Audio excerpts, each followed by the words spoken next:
Little boy. Yes, you, Sonny. Is your mummy or daddy at home? Sonny? Sonny? You must have a very kind mummy and daddy to buy you lovely little toys like that. Back, Edgar, back. Bide your time. But when I say get him, you get him. Can I help you? Oh, hello. Your little boy and I have already met. Such a dear little chap. Looks just like you. How dare you, what? What exactly did you want? Well, I'll come straight to the point. I want to buy your cottage. In fact, I want to buy this place and the place next door. Mr. Grimley's cottage, but that's not for sale. And neither is mine.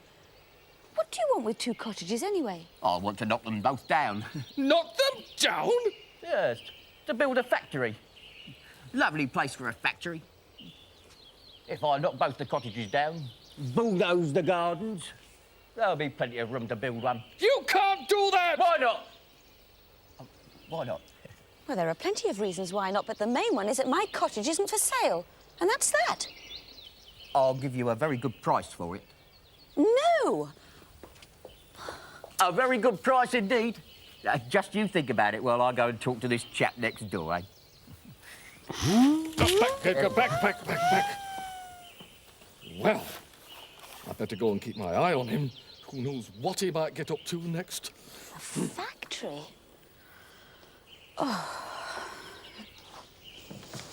Marjorie!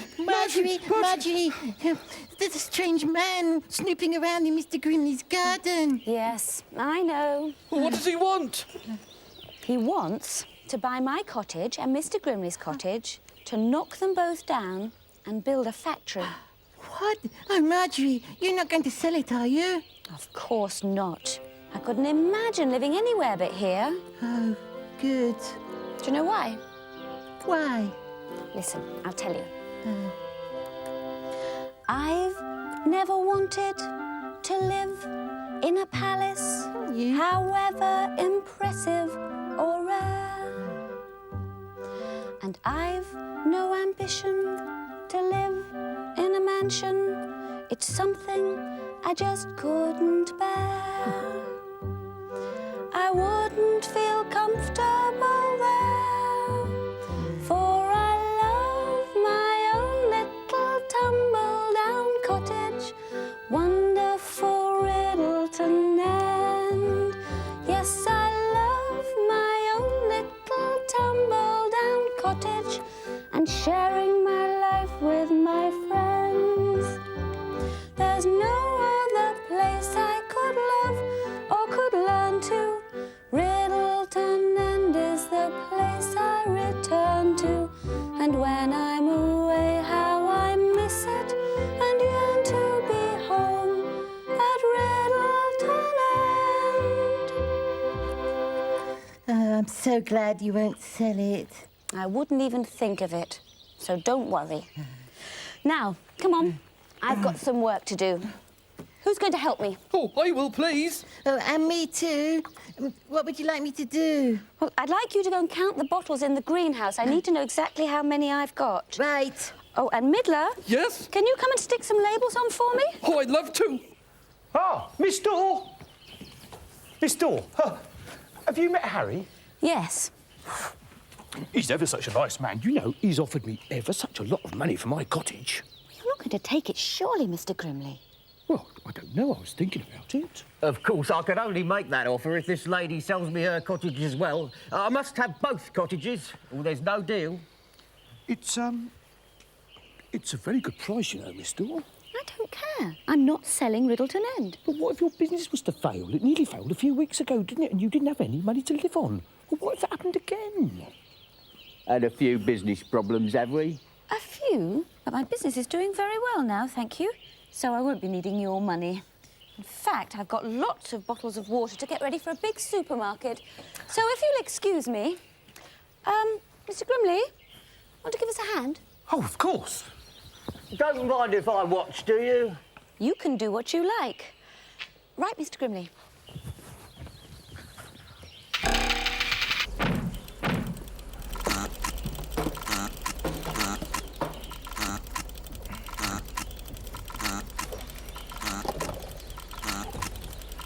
This handle here controls the speed, does it? Yes, that's right. Thought so.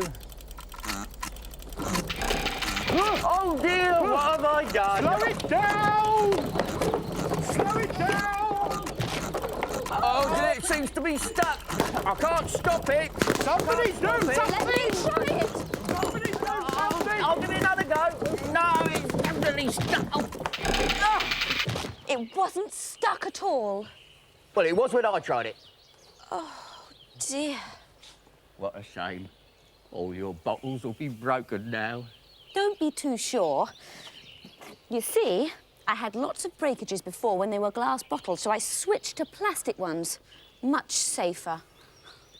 Still, you won't be able to send those to the supermarket, will you? I'm sure no one would want to buy Riddleton Spring Mud. He's got a point, Miss Dawes. You can't sell those. What a shame. And you were relying on the money you'd get from the supermarket, weren't you? Are you sure you wouldn't like to take my offer for your cottage? Quite. And don't worry about my business. I'll be able to supply the supermarkets all right. You see, I always keep plenty of spares in my greenhouse, just in case of accidents like this. So if you'll excuse me, I better clear this lot up. Keep all your bottles in the greenhouse, do you? What a shame if something would happen to them. Then you might have to sell me your cottage after all, Miss High and Mighty. Don't like the sound of that one little bit. Mr. Grimley, will you go and make sure he's gone? I don't like the thought of him snooping about the place. Oh, yes, of course, Miss Dawes. I've counted up the bottles in the greenhouse, Marjorie. You've got 30 boxes full. Ah, good. We're going to need all of those. Now I'm going to go and get something to clean this lot up with. What happened? We had a bit of an accident. That was no accident. That wasn't. That ne'er-do-well did it deliberately. He did. How do you know? Because I was watching, disguised as a bush over there. I was keeping an eye on him, you see. And that's why I know it was no accident. And here's something else I know, too. He's planning to do something with those bottles, what Marjorie keeps in that there greenhouse. I heard him planning that, too. How awful. We'd better warn Marjorie. Yeah, no. Let's not trouble Marjorie. We can handle this. This is a job for Riddlers. But what can we do? We can't stop him. He's much bigger than we are. So? Yes, so? I made up a story about some little posty hedgehogs, and they managed to beat a Riddler who was a lot bigger than him. Did you? Well, what I say is this. Let's hear it. Might give us some ideas then. I hope you like it. I tried to make it as much like an Aesop's foible as I could. There was once a Riddler called Beat Up, and he was the most bad-tempered, bullying, unpleasant Riddler that you could ever meet. He hated everybody did Beat Up, but most of all, he hated posties. You see, Beat Up never got any letters, and he thought it was the posties' fault. It wasn't, of course. The reason that he got no letters was because no one ever wrote to him. But whenever a postie passed by, Beat Up would roll him over into a ditch and throw all his letters away. As you can imagine, the posties got very fed up with this treatment. So they held a meeting and decided that the chief postie should go and give him a very severe telling off. So she waddled down the hill to Beat Up's garden. "Listen here, Beat Up, you bad Riddler, you..." she began. But she didn't get any further because Beat Up knocked her hat off, stamped on it, rolled her over and pushed her into a very muddy ditch. All the other posties watched from the top of the hill, and they were very upset at what they saw. "It's no use talking to people like that," said one particularly large postie. "We'll have to fight him." And he waddled down the hill to do battle. But although he was quite large for a hedgehog, he was nowhere near as big as Beat Up, and soon the postie found himself lying in a ditch, panting for breath, covered in bumps and bruises. Up on the hill, the other posties watched in dismay. "Fighting him won't work," said one. "He's much too big for any of us."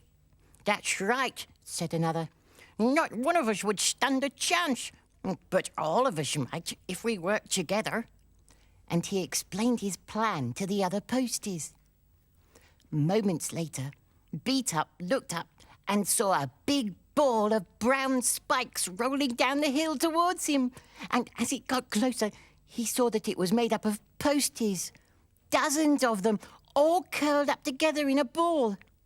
Beat-Up turned to run, but he was too late. The spiky ball crashed straight into him and sent him flying into the air.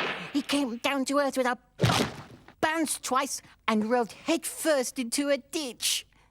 The ball of posties went rolling on, but they left behind them a letter. The first letter that Beat-Up had ever received. And this is what it said. Dear Beat-Up, just you leave us alone in future, or else. Yours sincerely, the posties. That was most inspiring, Tiddler. You see, Middler, them posties never stood a chance when they tried to tackle the Riddler one by one. Yes, but when they all worked together, it was a different story. Aye, and if we work together, we'll soon put an end to that villain's skullduggery. How? Well, you see, it's my belief that he'll try and do the dirty deed tonight. He'll come along to the greenhouse, but we'll be there, and then we'll... Come here. What we'll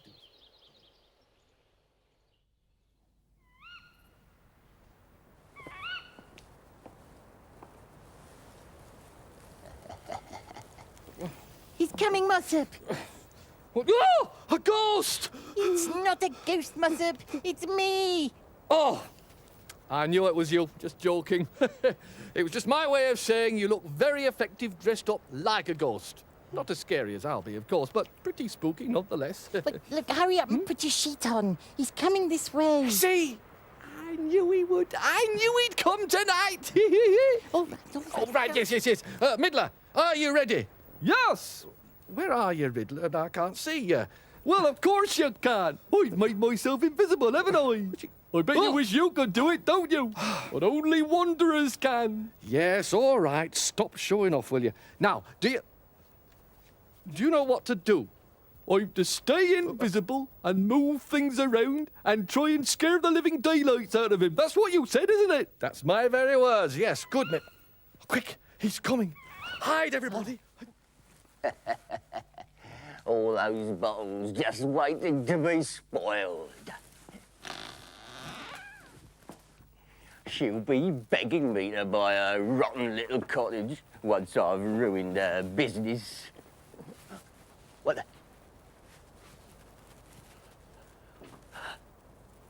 It's...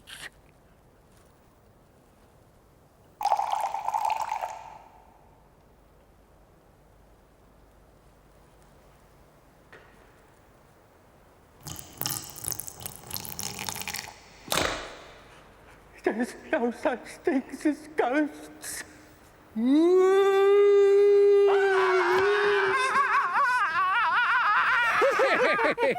That was fun. That was great. The living daylights out of him, we did. Just like you said, Mossop. Do you think he'll try again? Oh, no. I don't think he'll be back at all. I don't think there's a chance. In fact, I don't think there's a ghost of a chance. Go on, let's drink to it. Cheers.